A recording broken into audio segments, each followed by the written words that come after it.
Boa noite, pessoal. Salve a todos. Boa noite. Sejam muito bem-vindos. Estamos aqui hoje com o querido Padre Rômio, né, da paróquia de Caravaggio. Exatamente, muito bom estar aqui com vocês. Obrigado, Obrigada. Padre. Boa noite. Obrigado. Valeu por aceitar o convite. Ficamos muito felizes aí com a tua presença.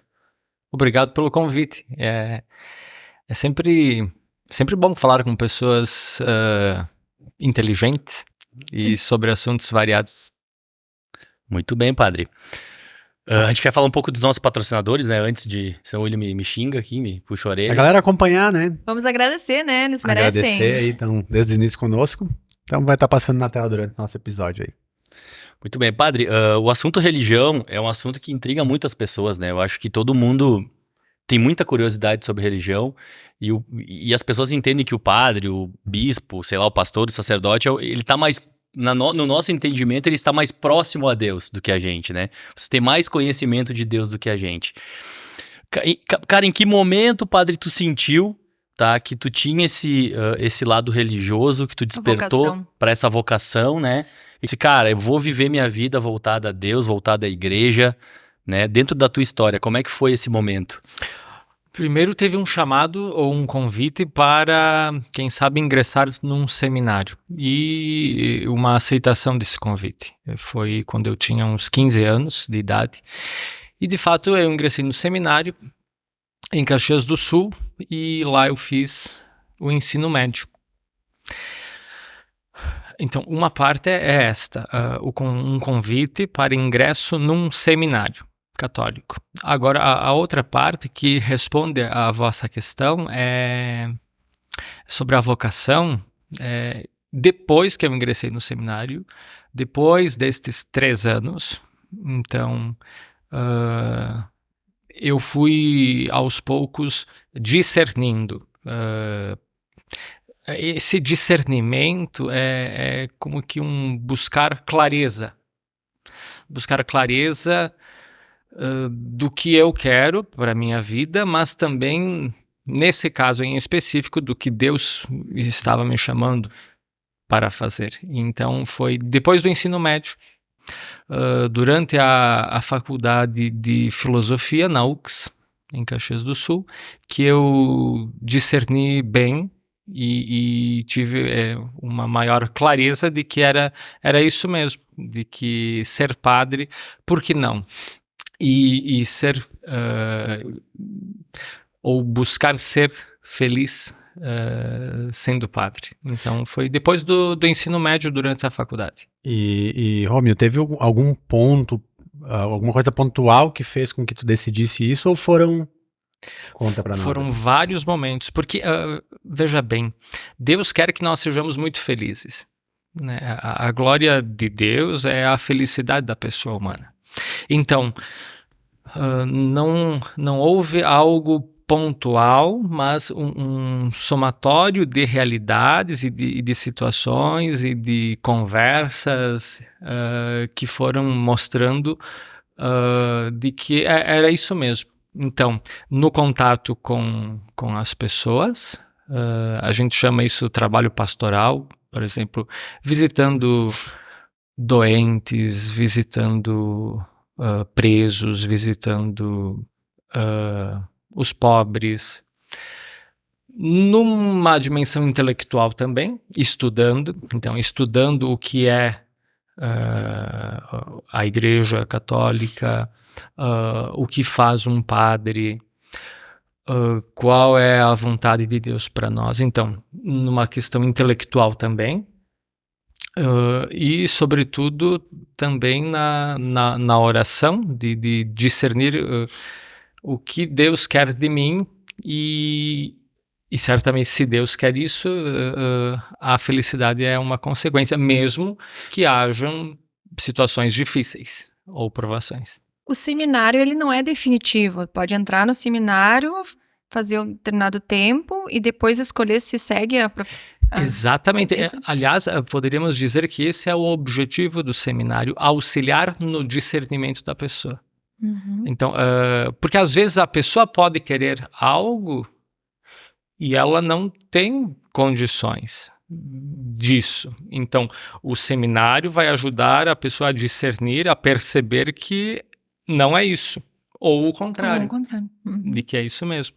Então, quando do ingresso num seminário, o jovem ou o adulto, ele tem pessoas e meios para ajudá-lo a discernir melhor. Então, não está sozinho. Tem uma idade mínima para ingressar? Atualmente, o ingresso num seminário é a partir dos 18 anos. Sim, então, após o ensino médio, atualmente. Na época que eu ingressei, que foi... Eu tô com 15. Então, lá ainda se fazia o ensino médio no seminário. Depois ocorreu um discernimento da própria igreja, da diocese, de dizer, não, são muito jovens, vamos encerrar essa fase de acolhimento dos menores de idade para só os maiores de idade ingressam no seminário atualmente, então, na região de Caxias do Sul ou da Serra Gaúcha. Padre, tem uma questão que a gente vê muito, né, que é a castidade, né, que as pessoas questionam muito, eu acho, e tu deve ter escutado isso várias vezes, né? Como é que é a posição da igreja com relação a isso e por quê? Né? Eu já vi que se debate muito isso dentro da igreja também, no Vaticano, eu vi que debatia esse assunto.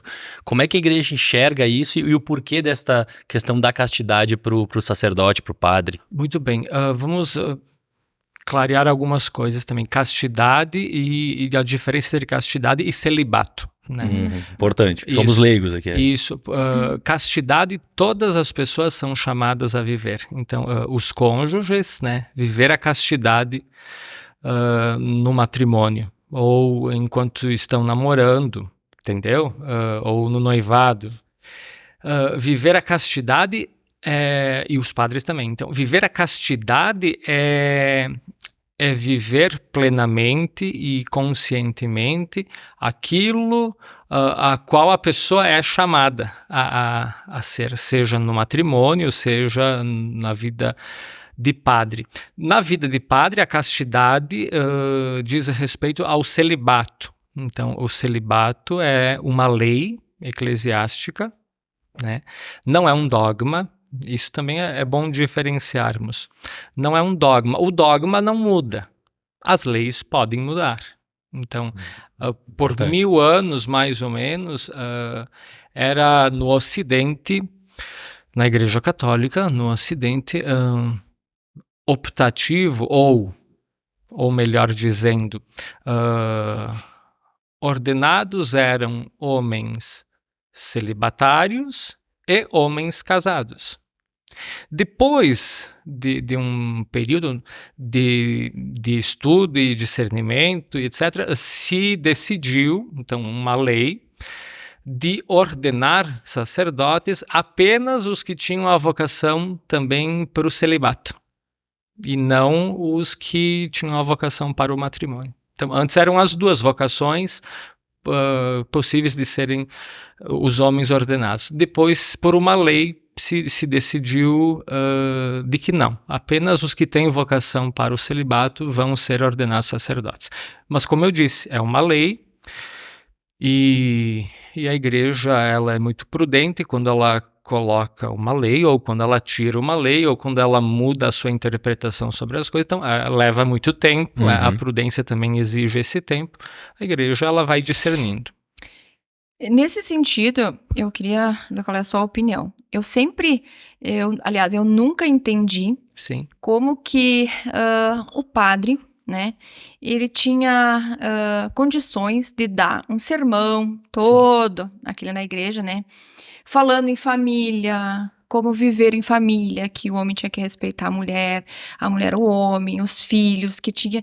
Eu vi, às vezes, até exemplos do padre dizendo, não, quando sentarem à mesa, o filho tem que agir de tal forma, como tem o marido de tal forma com a esposa, enfim, né? E eu ficava pensando assim, o padre não tem essa experiência de ser marido, de ser pai.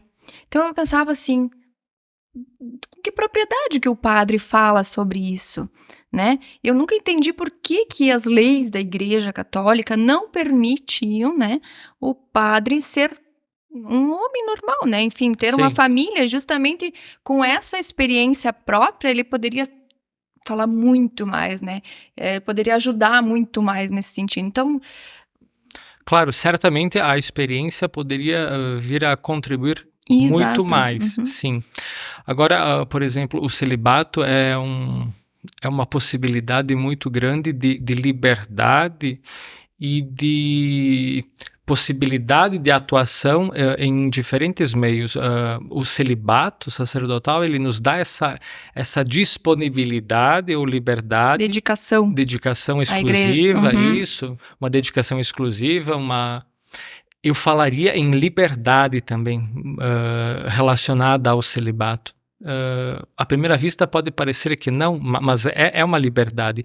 Eu estou trabalhando atualmente em Farroupilha, no Santuário de Caravaggio, mas pela obediência o bispo poderá me dizer semana que vem vai trabalhar, sei lá, em Nova Prata. E isso é tranquilo, beleza? Não há nada que prenda. Não há nada que prenda, seja geograficamente, seja com relação às coisas também. Então, essa disponibilidade e liberdade que vem pelo celibato. Agora, o padre também, ele, além do estudo, ele se relaciona com as pessoas, com famílias, por meio da vida social, né? E vai também percebendo essas outras realidades, mesmo que ele não viva, e que ele pode auxiliar outras pessoas que vêm pedir auxílio, ajuda no confessionário ou num atendimento personalizado. Então, o estudo e o conhecimento pelas outras pessoas do convívio, certamente. Mesmo que ele não tenha filhos ou esposa. Tu tem essa experiência, teoricamente, com as famílias, né? Com a tua comunidade, com as pessoas que estão amparando e tá próximo, né? Exatamente, sim. Por isso, essa proximidade com as pessoas é uma grande oportunidade que nós temos. É que, na verdade, isso só temos na Igreja Católica, né? Do celibato, creio que sim. No Oriente, os ortodoxos continua aquilo que era no primeiro milênio nosso, é optativo. Não são ordenados não apenas os celibatários, mas também os casados com os ortodoxos no Oriente.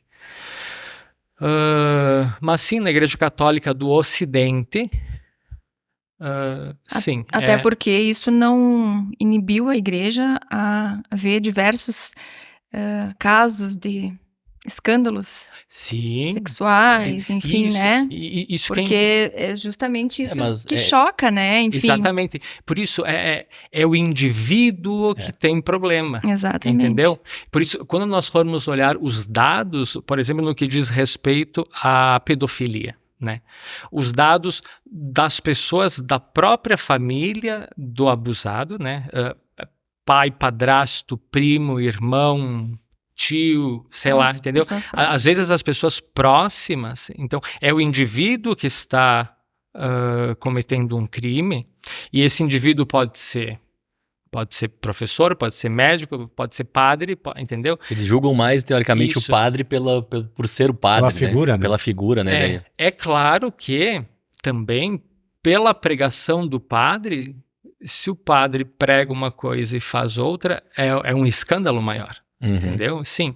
E os papas, eles, especialmente o Bento XVI e o Papa Francisco, que são os dois últimos, eles falam muito sobre isso, da necessidade da justiça, né? O perdão é importante, mas dizia o Papa Bento XVI, sim, o perdão é muito importante, mas o perdão não substitui a justiça. E quando isto diz respeito a um padre, mais ainda, essa justiça que vai corrigir e punir aquele que fez aquilo que não devia. No entanto, o homem comum, ele tem a justiça, só que a Igreja acabou cobertando muitos e muitos casos. Exatamente, por isso que há uma necessidade de uma tolerância zero, né, que vem punindo não apenas o agressor, o padre agressor, mas também a quem o acobertou, Então, os seus superiores. Muito importante isso. Se a gente for olhar, é importante pesquisar a questão da tutela dos menores e etc. na igreja, e o Vaticano com uma equipe interdisciplinar, justamente buscando cada vez mais evitar este acobertamento, né? E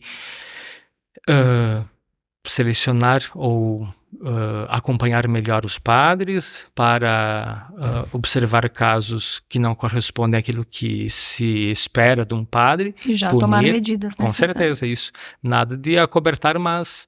Então, além da punição civil, uma punição eclesiástica também. Entendeu? A igreja ela precisa se atualizar nesse sentido, né? Isso, e ela está se atualizando justamente com essa interdisciplinaridade. Então, buscar o auxílio com as pessoas da justiça, mas também da área da psiquiatria e da psicologia. Enfim, essa dimensão interdisciplinar para evitar novos casos e para punir severamente. Se descoberto. Isso mesmo. Padre, uma pergunta aí. Na tua visão, qual que é o papel mais importante do padre na sociedade? Muito bem. É uma excelente questão. Eu diria ser um sinal do amor de Deus onde ele estiver. Então, o padre como um sinal do amor de Deus, em que a pessoa, independente de quem seja, essa pessoa, um idoso, uma criança, um jovem... a pessoa que procura o padre encontre nele, então, um sinal do amor de Deus. Um amor que acolhe, que perdoa, mas também que busca exigir, né? O amor é exigente, né? Então, o padre deve ser no mundo um sinal do amor de Deus. Um homem de Deus, portanto, um homem de Deus, e um homem da igreja, e um homem do povo, poderíamos dizer, atento às realidades das pessoas. Então, o padre deve ser isso. Então, esse é o ideal. Então, agora, quando nós olharmos o real, e nós compararmos o ideal com o real, algumas vezes poderá haver uma discordância ou discrepância, né?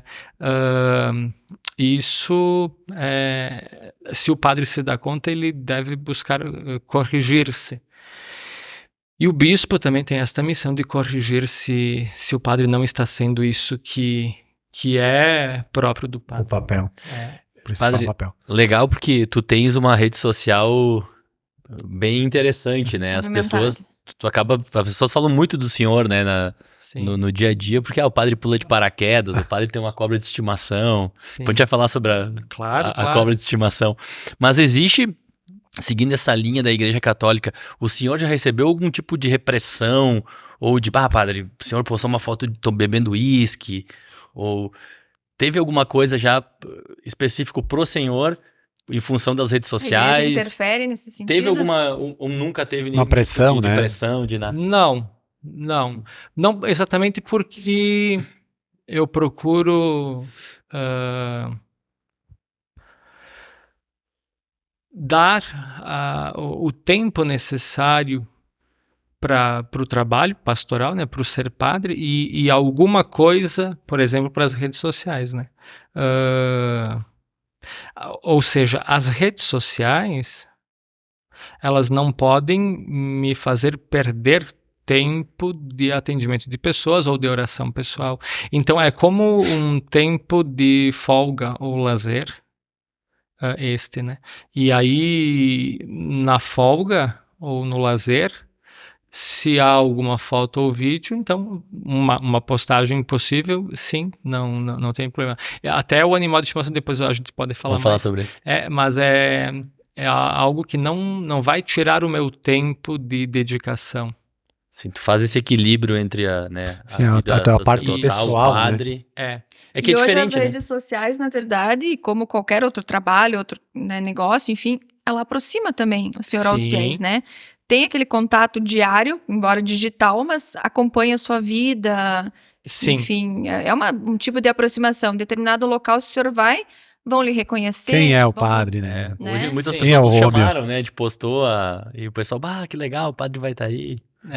Claro que, de outra parte, se de um lado as redes sociais nos aproximam, de outra elas podem nos sugar muito tempo e... Tem que saber administrar. Por quê? Porque vem muito pedido de oração ou pessoas querendo conversar e isso também pode atrapalhar, né? E tanto que eu coloquei no Instagram, especialmente, acho que tá lá no Instagram, eu levo dias para responder ou nem respondo, porque às vezes são muitas mensagens e a gente não tem tempo, né? E nem é o objetivo, né? Isso aí. Uma confissão não pode ser feita online. E tem que ser presencial. Sim, então sim. E tem gente que não tem noção também. Tem Concordo. gente que não tem noção. Tem muito sem noção que não para de encher o saco. E aí então. Não, né? Já nem responde. Mas sabe que pegando o que o Jason falou, acredito que não é nem a questão do tempo que tu desenvolve para trabalhar nas redes sociais, mas a questão que, vamos dizer, contracultural talvez, porque a grande maioria das pessoas tem a figura do padre, aquela pessoa super séria, super estudiosa, que vê Cristo, né, como... Claro. Que não pode ter vida, né? É isso que a gente percebe muitas vezes de pessoas talvez que não tenham o entendimento, né, que tu tem a tua vida pessoal. Tu é uma pessoa normal, se for que dentro pode das beber. regras, né? Claro, isso. Né? E tu pode viver. E aí até a gente tava dando uma estudadinha pelo Insta, né? Que a gente conhece mais voltado pelo Instagram. Sim. E eu vi lá uma publicação que tu escreveu lá. Aí esses dias, como tu pulou de paraquedas, tem cobra de criação, bungee jump, uma pessoa escreveu. Tu escreveu que uma pessoa teve um determinado momento que te chamou de disruptivo. Disruptivo. Foi uma advogada amiga minha. Seus advogados, meu Deus. Não era de Bento Gonçalves. Não se chamava, Lúcia. E tu até brincou, né? Eu vi no comentário que tu brincou. Eu fui procurar o que era, porque não sabia se estava me xingando ou não, né? Então eu acredito que o Jason falou sobre esse sentido, né? De um padre que tem uma vida fora do... né? E que não está infringindo leis. Isso, exatamente. Ali daria para pegar uma citação bíblica interessante. Jesus disse para as pessoas, os discípulos dele, serem sal da terra e luz do mundo. Não numa redoma, não escondidos, né? Mas expressar a fé cristã, católica e o amor de Deus em todos os ambientes. Claro, é preciso ter prudência também, né? Mas essa proximidade com as pessoas de todas as áreas e com as suas qualidades e os seus defeitos, eu acho interessante, sim. E eu procuro dar ouvido a estas pessoas e também uma palavra a essas pessoas. E isso é possível pela proximidade, porque muitos desses às vezes não são assíduos na missa, mas pela proximidade com um padre, sei lá, num jantar ou num momento que estão juntos, num passeio, numa aventura, sei lá, há a possibilidade de diálogo e aí tirar dúvidas e lá pelas tantas uma pergunta, que dia que tu reza a missa? Onde que tu reza? Aí do nada aquela pessoa aparece e pede uma bênção e pede para se confessar e diz que fazia tanto tempo que eu não frequentava. E então é uma possibilidade bem boa de aproximar as pessoas novamente ou de atrair quem nunca frequentou. Entendeu? Tem pessoas de outras religiões que eu também sou amigo e que lá pelas tantas pediram para para serem católicos. É interessante, né? Muito. Tipo assim, e o que gerou foi uma proximidade, uma palavra, ou um dar ouvidos, e com muita serenidade, com muita calma. Não é um proselitismo que eu vou lá e digo, ó, tu tá fazendo tudo errado, vem para nós. Não. É por atração, daria para dizer. É por atração, não por um convencimento intelectual, mas por atração. É bem bonito. É que, na verdade, o padre, ele sempre teve uma figura muito distante do fiel, né? Sim. O padre só vê ele no altar, pelo menos para mim, toda a minha criação, cresci indo na igreja todos os domingos, todo mês nós íamos numa outra igreja, enfim, né, para fora, que daí se reuniam os familiares, enfim, né? E para mim era isso, né? O padre, tu enxergava só ele no altar, tu fazia a comunhão, né? Enfim, isso. E deu. Não tinha. Então, essa proximidade, ele tira esse tabu das pessoas, né? E daí, de repente, conhece um padre mais descolado, bacana, receptivo e tal, e diz, nossa, poxa, não é mais aquilo, não é aquela coisa maçante, não é aquela coisa que tem uma proximidade, nossa, eu posso me aproximar, posso chegar. Então, eu acho que isso daí é uma coisa... É diferente. Eu fui catequista por 2 anos, né? Olha ali, quem diria. Pois é, quem diria. Eu fui catequista. E eu vou te dizer, padre, o que me afastou, não afastou, porque eu vou pra missa, eu sou católico e tal, né? Mas o que me afastou sei lá, do catequismo, foi justamente a falta de atualização que eu sentia. Sim. Sendo bem franco, assim, sou católico, respeito a igreja católica, enfim, mas existe uma falta, um tradicionalismo excessivo que afasta tanto as crianças quanto as pessoas que querem se envolver na igreja. E eu sinto o que o senhor faz, da forma que o senhor faz, sendo uma pessoa correta, né, e tendo essa rede social mais expansiva, aproxima. Sim. Faz com que a pessoa queira estar perto de ti, porque entende que tu pensa diferente, tu conversa diferente. Nas mensagens, então a gente se sente à vontade em estar próximo. Claro. E eu digo isso porque eu tentei, eu gosto muito de me envolver e dar ideias e fazer coisas. E quando eu sinto que as pessoas não querem absorver o que eu tô tentando ajudar, eu me afasto. Sim. E eu tive isso na igreja aqui. De querer fazer, da minha aula ser muito legal, de eu querer fazer alguma coisa diferente, e as pessoas, não, o padre não achou legal, não, sabe? Cara, não vou mais. E tem aspectos que, além de falta de atualização, é falta de formação mesmo. Por exemplo, no diálogo com a ciência, né? Excelente. Esses dias, conversando com um jovem que está fazendo mestrado em engenharia química, a gente estava falando sobre a igreja e a relação com as ciências, né? Tem a Pontifícia Academia Científica do Vaticano, que tem muitos prêmios Nobéis da ciência. É a academia científica mais antiga do mundo e que funciona muito bem.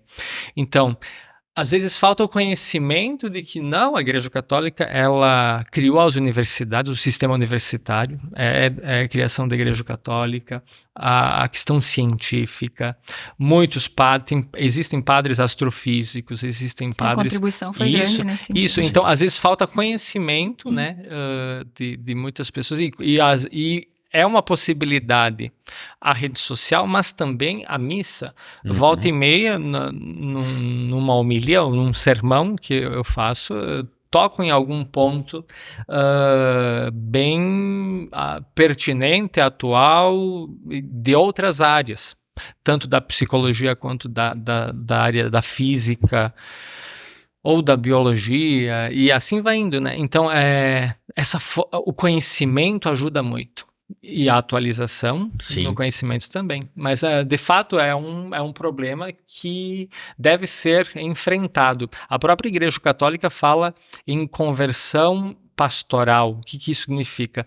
Não é apenas a conversão do indivíduo, que, percebendo aquilo que está errado, deve mudar.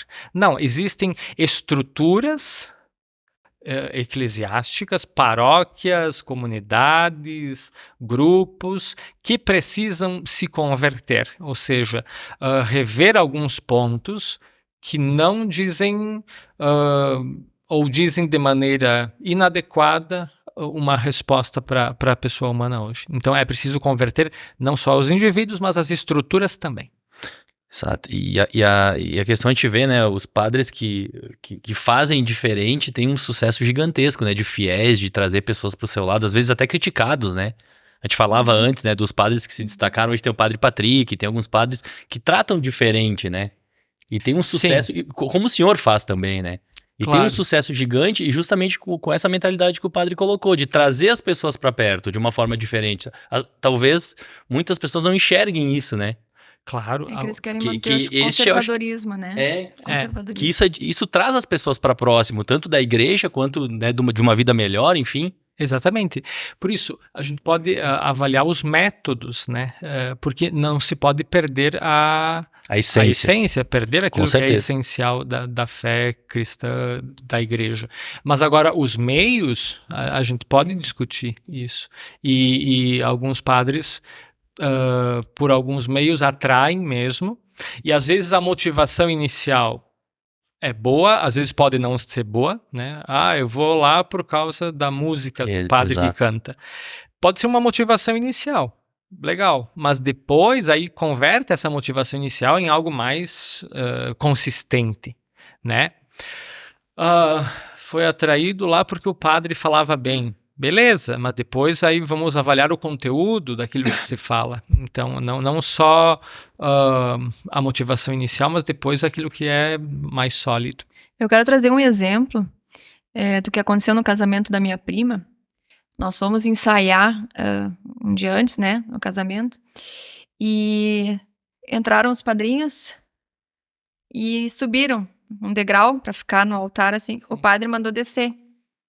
Ficar no mesmo nível dos bancos. Sim. E a fotógrafa, daí, não sei se ela não viu o quê, ela disse, não, vocês têm que subir um degrau. Aí subiu todo mundo de novo, daí o padre falou, vocês têm que descer. Sim. Não dá aquela mesma imagem, né? Porque, afinal das contas, os padrinhos estão como se fosse um pedestal junto com os noivos, enfim, né? Sim, sim. Mais destacados, digamos assim, né?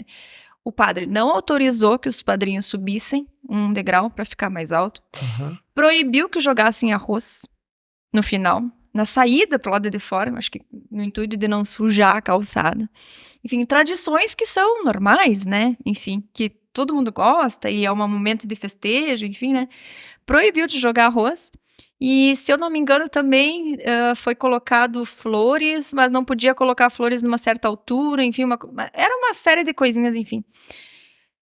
Isso daí, embora seja uma coisa, não é assim muito grave, não aconteceu nada, tudo ocorreu normal, enfim, mas acaba atraindo uma antipatia, porque é um momento do qual os noivos e os padrinhos, eles têm um destaque, tem todo um diferencial e é todo organizado, né, enfim, para uma pessoa, enfim, que orienta daquela forma, enfim, acaba atraindo uma antipatia para a igreja. Mas isso, eu tenho certeza que não é orientação da igreja, porque ao mesmo tempo, me lembro na mesma época, fui em outros casamentos e era totalmente diferente. Então, esse tipo de coisa, essas coisas assim, é o próprio padre que decide. Isso, o padre tem poder de decidir, sim, mas o ideal não é assim, né? O ideal não é cada um faz do seu modo de pensar. O ideal é haver uma orientação clara e para todos e eu diria assim, uma exposição daquilo que se quer, né, com um casamento ou com um batizado. Então, e a igreja tem esta missão. Por exemplo, na diocese, a Comissão Diocesana de Liturgia pode elaborar um protocolo e dar essa orientação igual para todos, né? Para que não haja isso. Nessa igreja é assim, na outra é assado. O padre, imagina se é a função do padre ir lá e desce do degrau, sobe, sim, né? Então, se houvesse um protocolo oficial, único e seguido por todos, então evitaria esses constrangimentos, certamente. Isso que aconteceu na véspera, imagina se fosse na hora do casamento. Aí sobe, desce. Seria muito pior.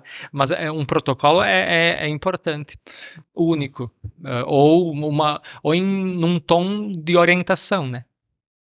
Orienta-se que se faça assim e não assado. Show. Padre, tem um assunto legal que a gente tava conversando antes, entre os participantes, sobre exorcismo. Sim. A gente conversou, a gente assistiu... Se começar a piscar a luz, a gente para. A gente assistiu o filme Exorcista do Papa, e é muito legal, porque é uma história real, né? Sim. E mostra que existe essa função dentro do Vaticano, né? Dentro do meio de vocês, né? Dos padres e etc. E eu até vi um podcast do exorcista agora que... Como é que é, Rodrigo, o nome dele? Em português. E é muito interessante as coisas que ele fala sobre exorcismo, né? Como é que é esse assunto dentro da Igreja Católica, esse tema exorcismo? Tu já presenciou alguma coisa nesse sentido? Entendi.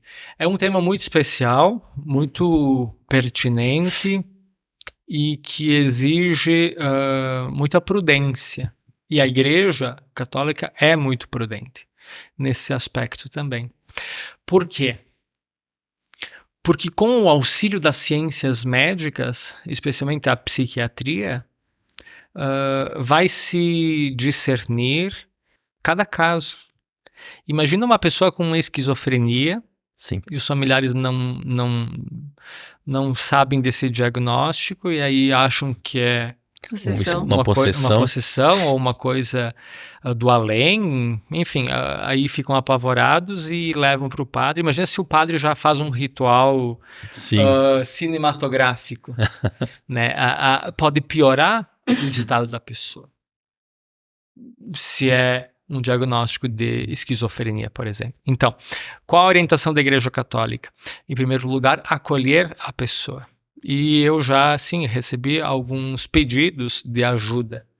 A minha mãe, a minha filha, sei lá o que, deve estar com uma possessão, vem aqui fazer um exorcismo. Então, sim, vamos visitar, a gente vai rezar com a pessoa, né? Mas nada de já sair fazendo um exorcismo maior. Sim, existe um protocolo. Um dos primeiros encaminhamentos é para um médico. Né? Então, o padre acolhe, reza com a pessoa, mas já faz um encaminhamento para um médico, especialmente um médico psiquiatra, né? E aí acontece esse acompanhamento. Se não houver uma resolução, aí sim se pode falar com o bispo e quem sabe fazer um ritual de exorcismo. O próprio filme fala, né? Ele fala primeiro e se descarta se falaram com o médico. Isso. Para depois... Então isso é interessantíssimo e deve ser, eu diria, aplaudido. Por quê?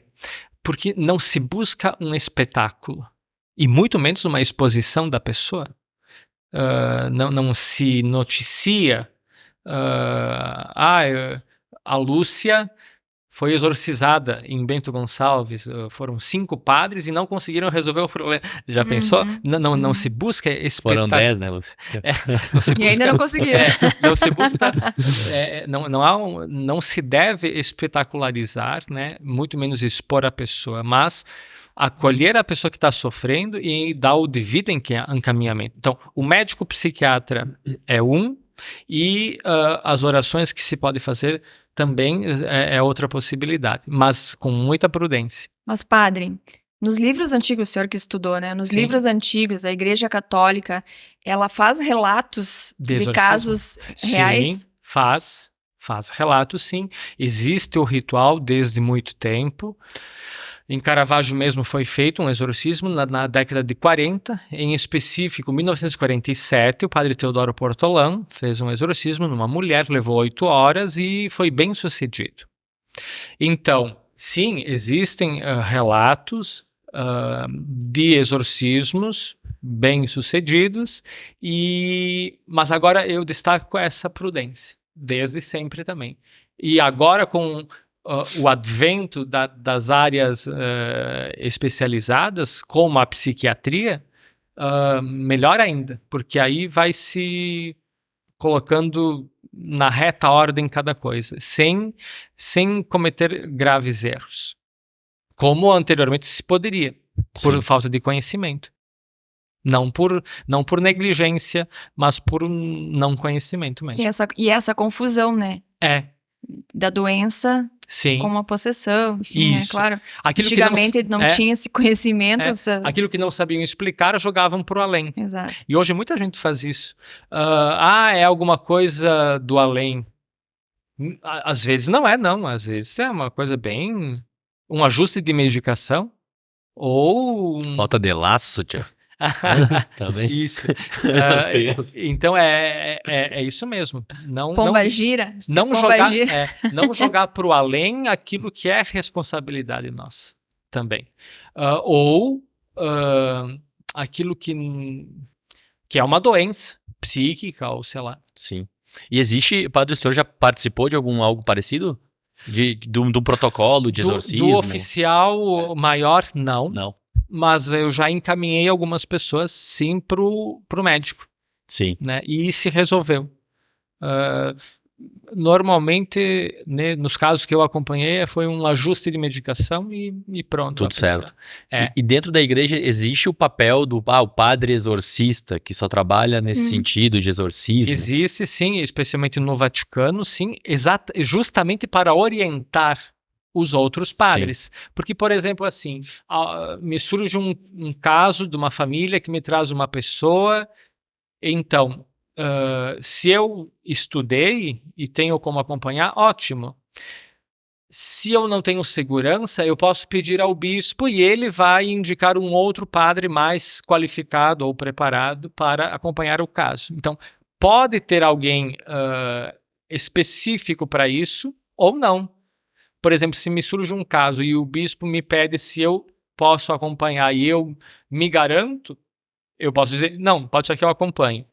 Mas se eu não quiser, ele vai indicar um padre mais apto para tal coisa. Falando, já que nós estamos falando em exorcismo, para o senhor, existe o mal?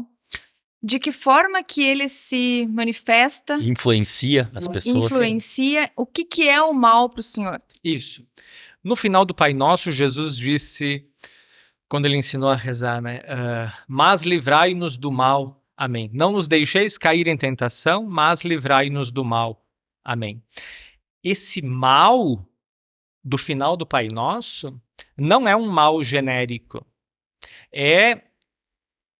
Esta expressão, ela poderia ser traduzida por maligno. Mas livrai-nos do maligno. É um ser personificado, o maligno. O diabo, na Bíblia, né, Satanás, o grande dragão, a antiga serpente, o mentiroso e pai da mentira, enfim, são algumas expressões bíblicas. É um anjo, sim, decaído, que tentou ocupar o lugar de Deus, ou seja, desviou o olhar de Deus e quer que as pessoas se afastem de Deus. Então, o que o mal ou o maligno faz? Ele vai tentando corromper. Isso. A pessoa humana sempre permanece livre. Ela não é obrigada a fazer o mal. Ela é tentada. Por que não? Por que não fazer isso? Ninguém vai ver, ou sei lá, entendeu? O mal age tentando a pessoa humana a se desviar do caminho do bem, ou da luz, ou de Deus. Porque esse é o objetivo do mal, que as pessoas se afastem de Deus. Né? Então ele vai tentar. As tentações nossas são para um afastamento de Deus. Começa com pouca coisa, mas vai aumentando, como uma bola de neve, vai aumentando. Agora, como resolver a situação? A confissão é uma possibilidade. Então, a pessoa que reconhece que fez o que não devia, ou que não fez aquilo que era bom que tivesse feito, a pessoa reconhece, pede perdão humildemente. Então, um coração contrito e humilde que pede perdão, e que recebe o perdão na confissão, por exemplo, ela se afasta do mal e tem mais possibilidade de não cair em tentação. Ok, mas eu lhe fiz uma pergunta assim, o mal existe? Existe. No seguinte sentido, se o senhor crê em Deus, o senhor crê na existência do diabo também? Sim. Sim. Exatamente. E do céu e do inferno também. Também, ótimo. Vamos falar do inferno. Se alguém está no inferno, bom, não sei, né? pessoas, né, tô falando, pessoas que morreram, mas o inferno deve existir enquanto condição de possibilidade, pelo menos. Por quê? Porque se o inferno não existe, o que é o inferno? O inferno é o completo afastamento de Deus. O céu é o quê? É estar na presença de Deus. Isso. Se o inferno não existe, logo todos são obrigados a ir para o céu. E aí a gente perde a liberdade. Então, a liberdade é algo muito importante. A pessoa humana tem que querer o céu ou estar com Deus. Mas ela não é obrigada. Então, por isso ela tem que querer. Então, o inferno é o lugar do afastamento de Deus. E quem nos quer afastar de Deus é o mal ou o maligno, que existe mesmo. E é isso. É importante falar isso, né? Porque a gente aprende desde criança, né? De uma certa forma, se existe ou não existe, a gente ainda não tem a comprovação, né? Sim. Mas de uma certa forma, o inferno, ele nos ajudou, ou ajuda e continuará ajudando, né? No futuro, as pessoas não serem más, ou não cometerem coisas ruins, fazerem coisas ruins, porque eu aprendi que se a gente não faz o certo, a gente vai pro inferno. Se a gente não respeita, vai pro inferno, se a gente comete um crime, vai pro inferno, enfim, né, claro. Então, assim, o inferno, de uma certa forma, ele auxilia. Claro. Né, ele dá uma educação. Uma crítica poderia ser feita com relação à chamada teologia do cagaço, né? Ou seja, por medo. Não, a pessoa tem que fazer as coisas porque quer fazer aquilo que é bom, justo, agradável. Tem que querer.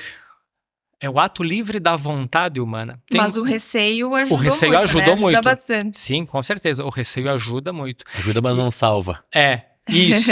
mas é importante, sim, mostrar essa realidade que existe. Assim como existe uma realidade para o bem, Deus, os santos, os anjos, né, o anjo da guarda, etc. Existe uma realidade para o mal. O diabo, os demônios, que tentam nos afastar do bem, da luz de Deus. E esse afastamento é o inferno. Por isso o inferno já começa aqui, né? Assim como o céu já começa aqui. Se a gente está na presença de Deus, fazendo aquilo que convém, a gente já inicia aqui essa proximidade. Ou a gente já inicia aqui o afastamento. Muito bem. Mas existe o mal, com certeza. O mal enquanto persona, né? O maligno. O mal pessoal, o indivíduo que faz uma coisa ruim, e estrutural também. Por isso existe o juízo final. A pessoa é julgada na hora da morte, o indivíduo. Então, eu vou morrer, logo, na hora da morte, eu vou ser julgado pelos meus atos. Mas existem coisas que são estruturais e não apenas pessoais. Por exemplo, a humanidade toda vai ser julgada no dia do juízo final, que nós não sabemos quando será, quando acabar o fim, quando acabar a história, quando for o fim da história, então, aqui, a humanidade toda vai ser julgada pela guerra, né, que não é algo pessoal só, pela fome, por racismo. Olha, esses dias eu fui assistir um filme, até recomendo que assistam, O Som do Silêncio. É isso, né? É isso. O Som do Silêncio. Não, o Som de Liberdade. Sim. Não é o Som... esse novo. O Som da Liberdade. É novo, tá no cinema. O Som da Liberdade, isso. O Som da Liberdade. A questão do tráfico das crianças. Sim. Né? Então, isso é a humanidade. Tráfico humano, né? Tráfico humano, tráfico de crianças. Isso aí a humanidade vai ser julgada. Né?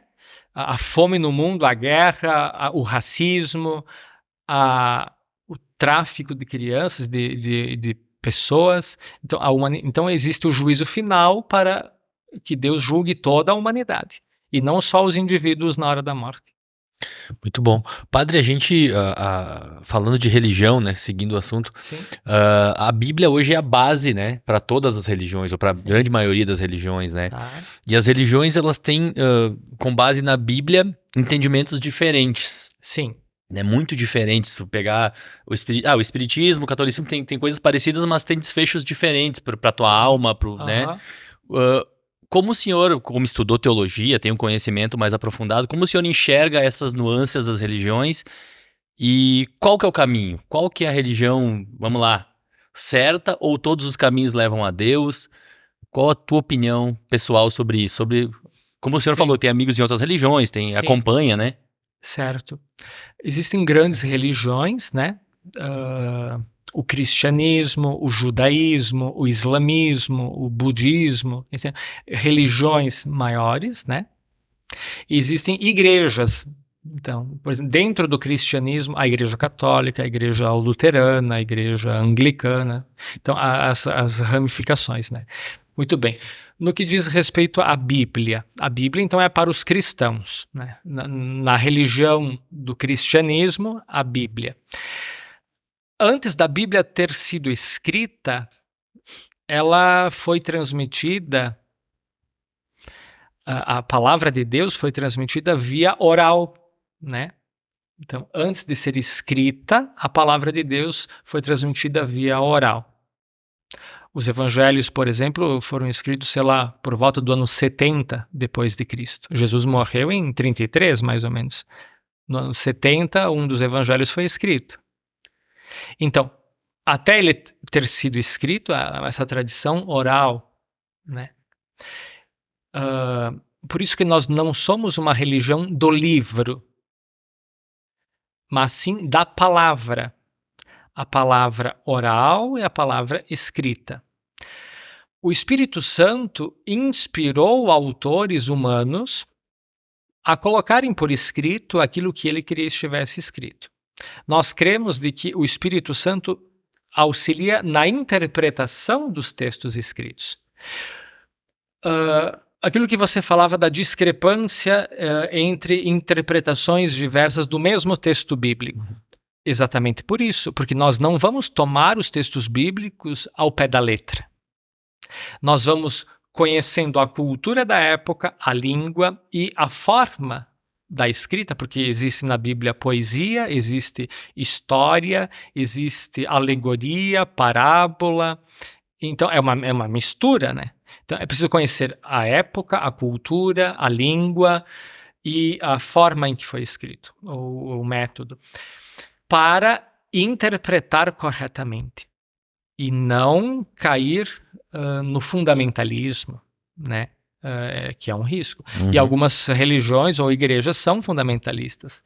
Tomam ao pé da letra e é assim porque está na Bíblia tal coisa. Exato. Só que, então o que eu digo? Quem disse que a Bíblia ou que estes livros entram na Bíblia e os outros não? Esse é um ponto.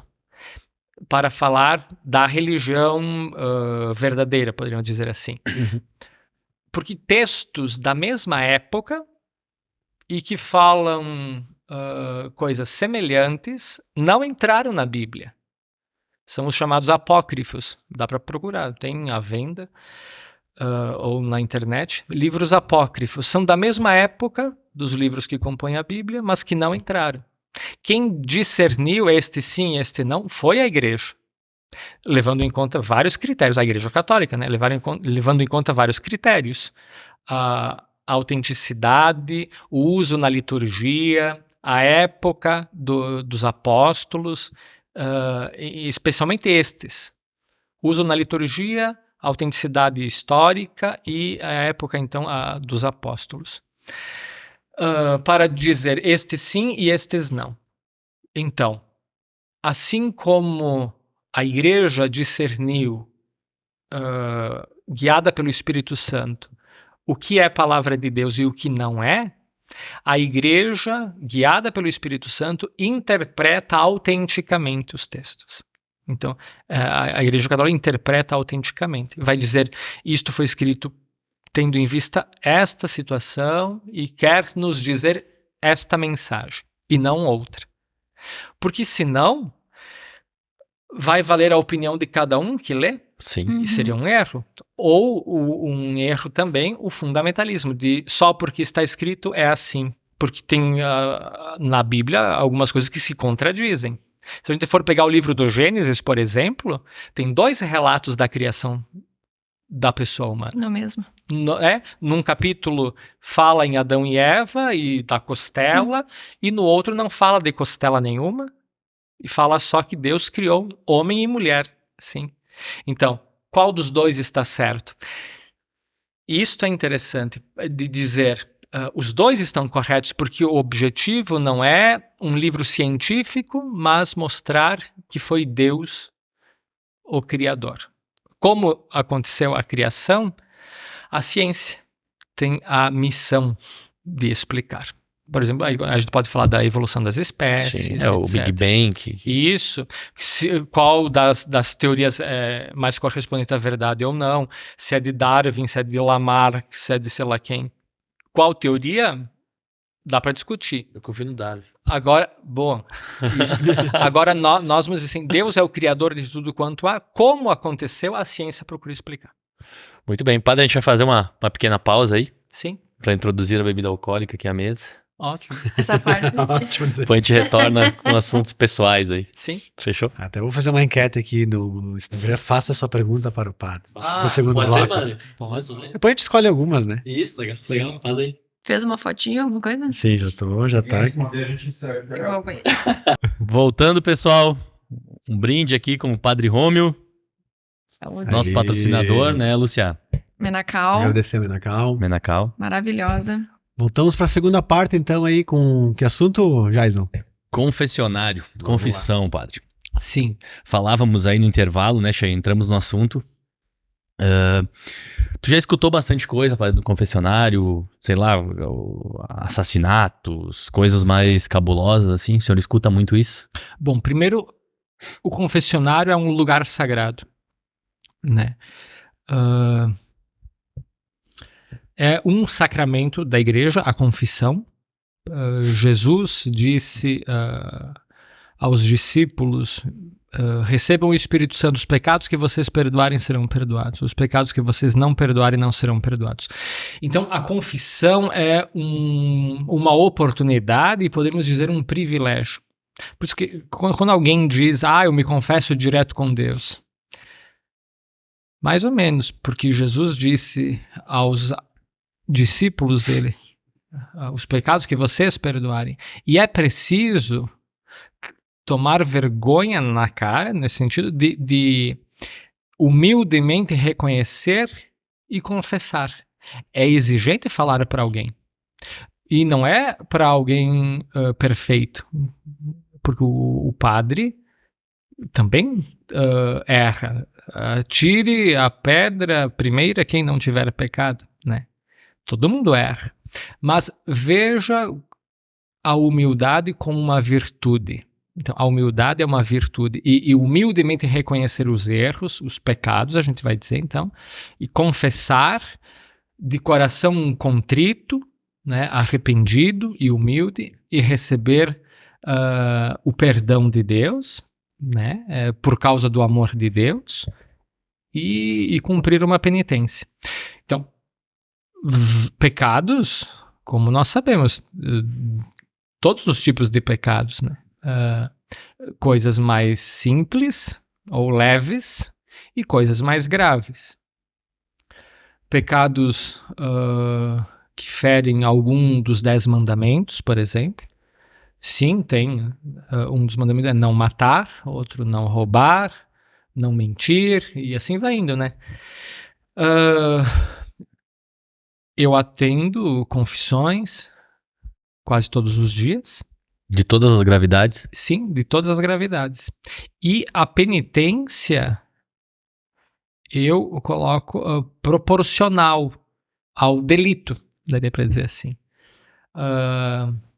É óbvio que existe o segredo de confissão, então eu jamais falaria quebrando o segredo de confissão, até porque se o sacerdote quebrar o segredo de confissão, o sacerdote é excomungado da Igreja Católica.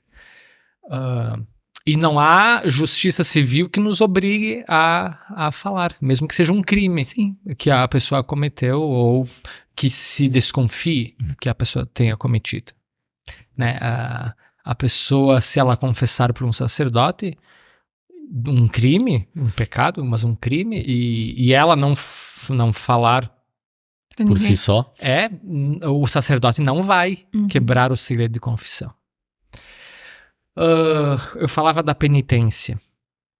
Eu diria assim, imagina alguém que, sei lá, roubou R$1.000. Eu posso dar, e às vezes convém, eu dou como penitência devolver o valor de R$1.000, entendeu? A pessoa cometeu um homicídio, eu posso dar como penitência se entregar para a polícia. Se a pessoa vai fazer ou não, o problema é dela. É ela e Deus, entendeu? Mas uma pessoa que agrediu, sei lá, um idoso, posso dar como penitência, sei lá, uma vez por mês visitar um lar de idosos. Entendeu? O senhor faz proporcional. Isso, não é só, eu fiz um monte de pecados e crimes e sei lá o quê, aí dois Pai Nosso e 2 Ave Maria. Não, às vezes a oração é muito importante porque ela vai nos ajudando a reintegrar a nossa relação com Deus, sim. Mas não só, é possível tantas outras coisas como penitência. Então isso é do âmbito do confessionário. Coisas graves, coisas mais simples, mas é a pessoa que fala a verdade. Isso é interessante. O confessionário como um desnudar-se de títulos e de sobrenome e de sei lá o quê, tanto que eu nem pergunto nome, onde mora, nem nada. É a pessoa que chega e fala a verdade, aquilo que está no íntimo e que tá lá com a consciência acusando, dizendo, isso que tu fez 40 anos atrás, isso que tu fez semana passada, não tá certo.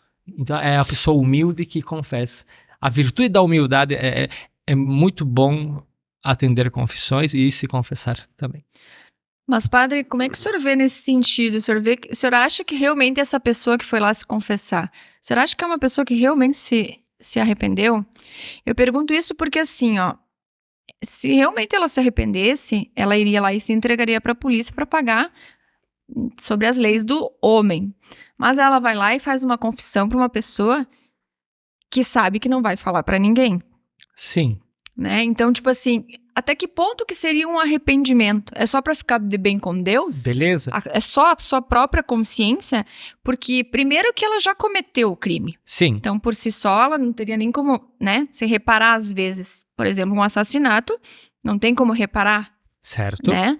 E daí, como é que funciona nesse sentido? O senhor entende como? Que é só para um alívio da consciência dele? Isso é advogada, tá? Sim, perguntando. ótimo. Não, mas é que é uma real, né? Porque se na verdade assim, o padre vai dar como penitência, você vai se entregar. Muito dificilmente isso vai acontecer. Sim, entendi. Mas a confissão pode ser uma possibilidade da pessoa refletir de que não é só... eu vou lá e falo, é preciso um a mais, né? Não é só eu confessei, eu vou agir diferente. Então, a confissão como uma possibilidade de mudança da pessoa, do coração da pessoa. A pessoa que morreu não vai voltar? Não. Mas é possível fazer um pouco mais de justiça. Para... como que restaurar, quando a gente fala da justiça restaurativa, né? É possível restaurar, mesmo que não com a pessoa que morreu, mas restaurar a própria pessoa que cometeu tal crime na sua dignidade de que seja algo, não uma mera emissão de voz, mas do coração mesmo. Se ela ali está só por mera emissão de voz, flatus votis, mera emissão de voz confessando e sem um arrependimento mesmo, é possível que a partir daí ela se arrependa mesmo. Sim, até porque a gente vê muitos casos aqui, fora, enfim, de presidiários Sim. que se convertem ou que se aproximam no momento que estão na prisão de Deus. Claro. E a gente vê inúmeras mudanças, pessoas que começam a pregar sobre Deus, né, a religião, enfim. E outras não. Ou pioram ou melhoram, enfim, né. Mas é assim, eu até vejo que é possível sim uma mudança, mas é que o que eu quis me referir que alguns talvez busquem a confissão como só para aliviar a consciência, porque na verdade num plano civil, vamos falando assim, não vai mudar em nada. Isso. Mas se a pessoa está arrependida de coração mesmo, é válido e a ação de Deus acontece, é efetiva, sim. Por isso, a questão do coração da pessoa. Por isso, se é mera emissão de voz e não do coração, não vai mudar. Mas se é de verdade, de coração mesmo, sim. E eu diria assim, o fato da pessoa ir já é um gesto bem interessante. Para buscar, né, o momento da confissão já tem algo a mais ali na pessoa, né? Não é só a emissão da voz, teoricamente, né? Sim, é muito interessante. Olha, é uma oportunidade, um privilégio muito grande o confessionário em si.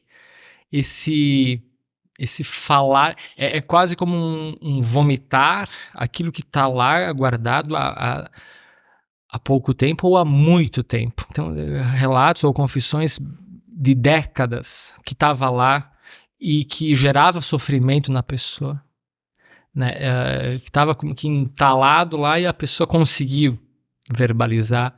É muito bonito ver a pessoa que chora aquilo que fez ou que deixou de fazer. E que se mostra mesmo arrependida. É interessante. É tocar a intimidade do coração da pessoa. É um privilégio.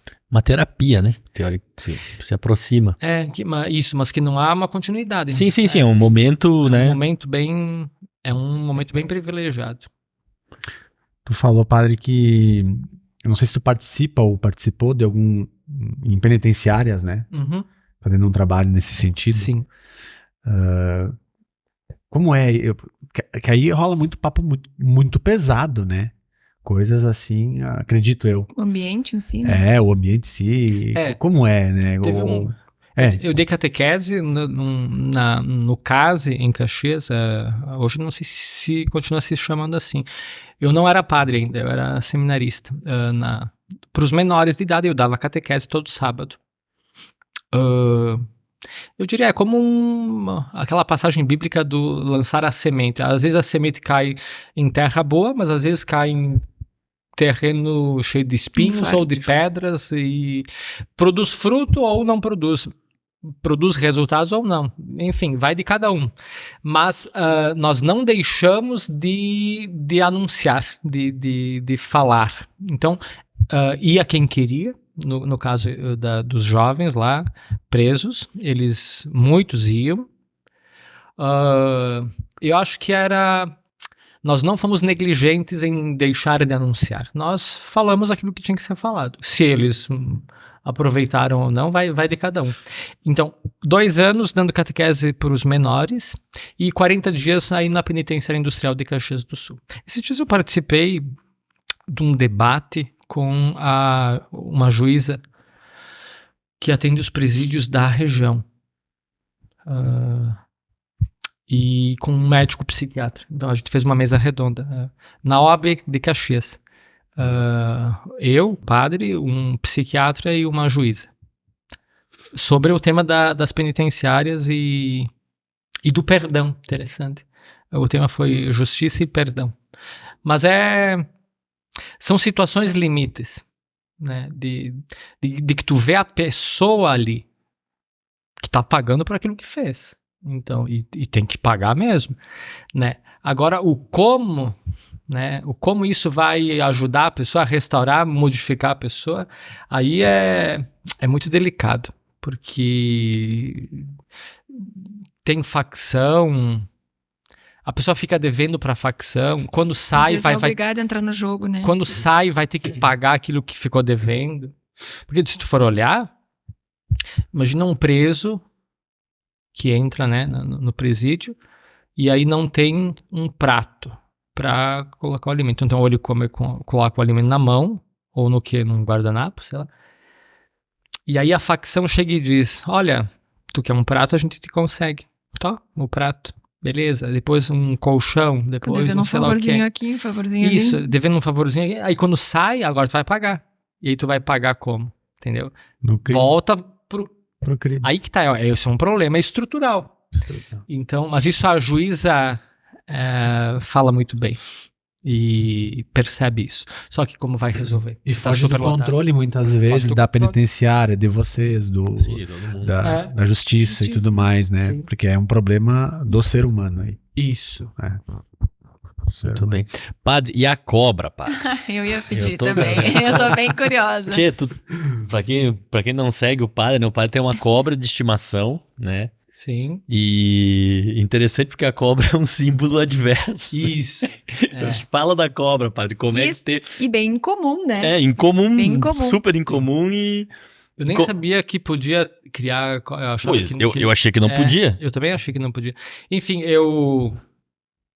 aquilo que eu falava do início do ser padre como disponibilidade, ou uma hiperdisponibilidade para o serviço. E aí eu pensei, se eu for ter um animal de estimação, como é que eu vou conciliar cuidado e trabalho? Porque às vezes o trabalho, eu fico uma semana fora pregando um retiro, ou fico uma semana fora fazendo um curso.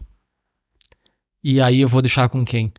Vamos supor um cachorro ou um gato. É diário, né? O cuidado.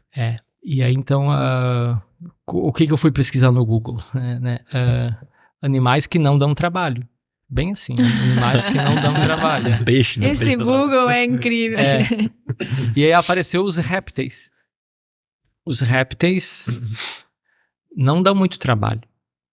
E apareceram as serpentes, né? As cobras. E aí que eu descobri que não era proibido. E que tem algumas espécies legalizadas. Então, e aí tem criatórios legalizados, reconhecidos pelo IBAMA e que vendem. Então eu comprei uma cobra, uma jiboia do cerrado, é uma que não cresce tanto.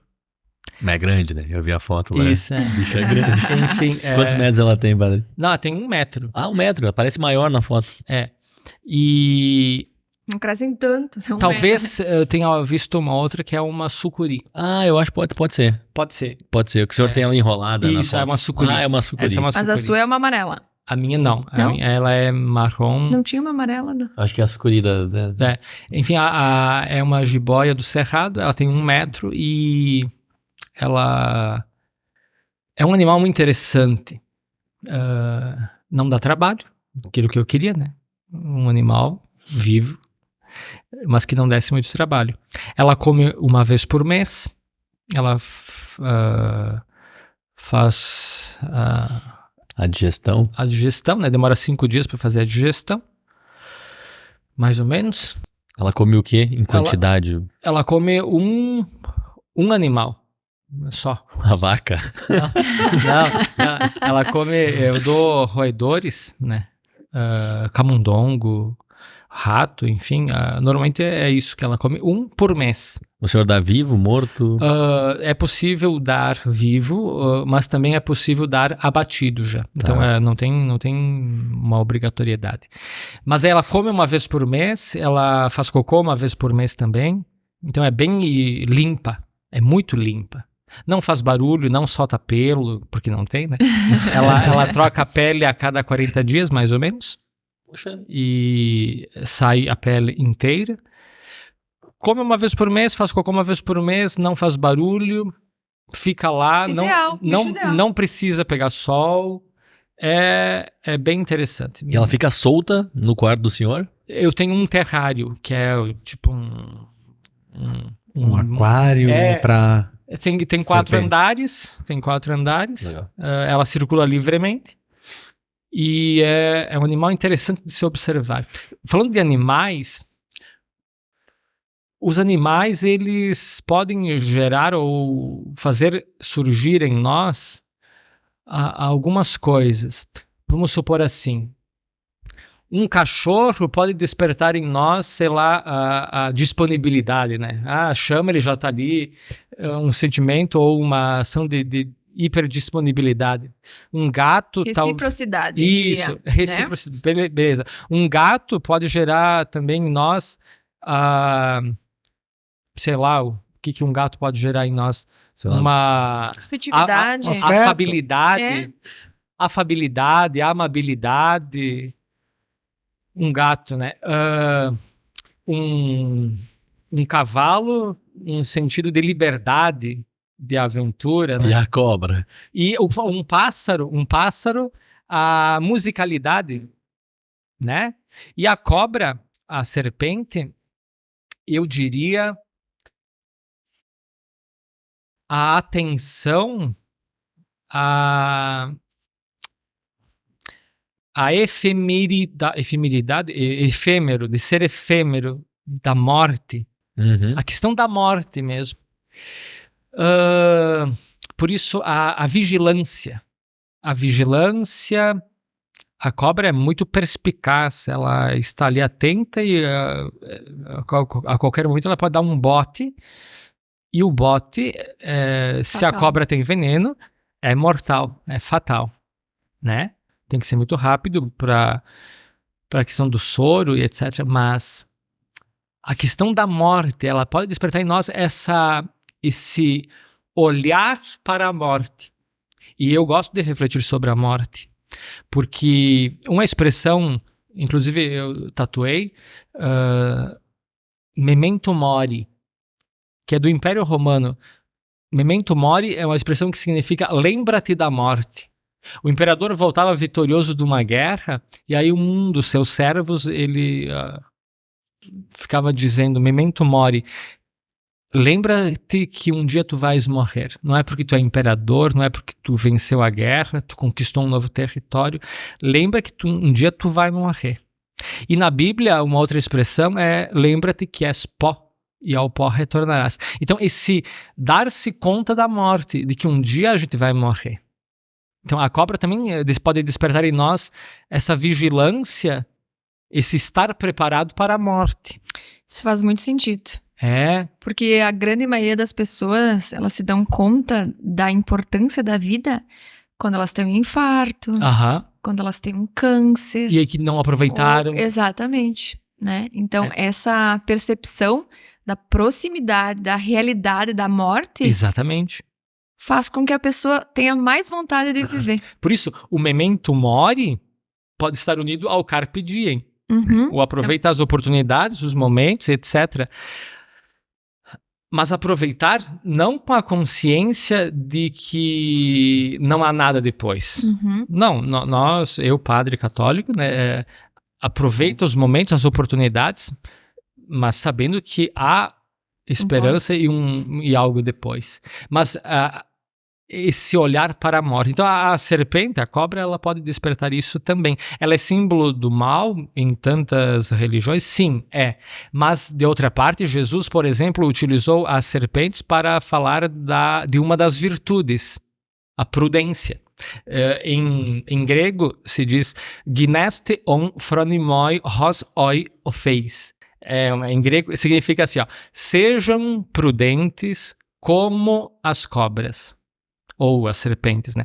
Sejam prudentes como as serpentes. As serpentes, olhando para uma serpente como um animal de estimação, ela é muito, assim, eu diria, devagar na sua movimentação, né?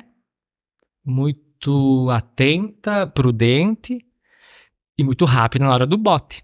Isso sim. Então, quando Jesus disse, olha que interessantíssimo, até quando sai alguma reportagem sobre a cobra e eu ter uma cobra como animal de estimação, muitas pessoas escrevem, onde se viu é símbolo do mal.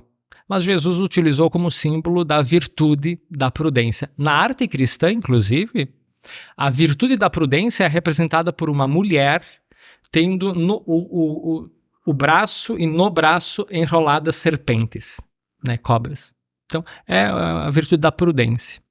E eu colocaria este a mais como a reflexão sobre a morte, de que nós somos efêmeros, No livro O Pequeno Príncipe, tem um dos diálogos que a pessoa pergunta o que quer dizer efêmero, e a resposta: efêmero significa ameaçado de próxima desaparição. Nós vamos morrer. Alguns, infelizmente, morrem antes do tempo, daria para dizer, prematuramente. É bem legal essa comparação. Isso aí.